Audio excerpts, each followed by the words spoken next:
Hello, today I'm in Kia Optima. In this video I'll show you how to use voice assistant. In the beginning, let's take a look at the steering wheel. Right here we've got this button. Simply press it and say any command. Most probably the list of the commands will be available on the screen display. So let me press it. Please say a command after the beep. Scan.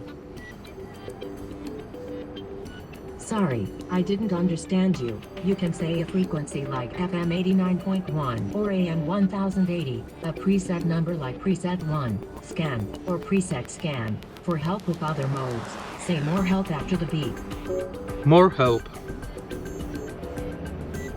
More help. Here are some examples of mode commands. You can say a radio type like FM, AM, or satellite.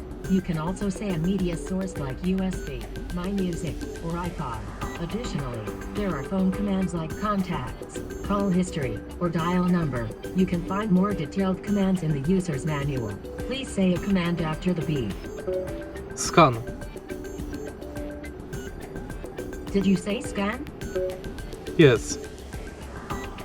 Sorry, I didn't understand you. Did you say scan? Yes.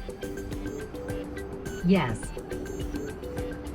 And that's basically it. The more commands will be available in user manual. If you find this video helpful, please leave like, comment and subscribe.